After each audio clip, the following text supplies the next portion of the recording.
এই এলো স্বপ্নের সেতু ব্রিজ আমাদের এখানে দেখার জন্য আমরা এসে পড়লাম ফেনীর থেকে। এই স্বপ্নের সেতু ব্রিজের ধারে এখন আছি বসার জন্য। নদী আছে দেশের, খুবই সৌন্দর্য। নদীটাতে মাছ আছে আর এখানে আছে নানা ভাইরাল ডিজে। তারপর আমাকে স্বামী আছে আয়া পড়ছে, আবার দেখতে সুন্দর লাগে। আবার দেন না ডিজেটা লইছে কি আনকিমান মডেল লইছে।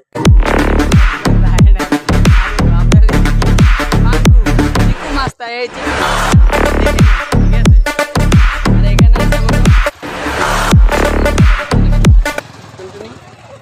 এই যে আমাকে টুনটুনি আয়া পড়ছে, ভেন্ডি ব্যাগ নিয়ে ঘুরতে সবাই মিলে আয়া পড়ছে। সৌন্দর্য দেখার জন্য এদিকে আইবেন ঘুরতে। ফেনী থেকে এখানে ঘোরার জন্য এসে পড়লাম। আর নানা আছে, নানা কতন বাদে খাইব পান সিগারেট বিড়ি। রোজার মধ্যেও খায়, রোজা ছাড়াও খায়। এটা খাওয়ান্যা বংশ। এর বংশের নাম হয়েছে খাওয়ান্যা বংশ। এর বংশের নাম হইলে খাওয়ান্যা বংশ, খালি খায়।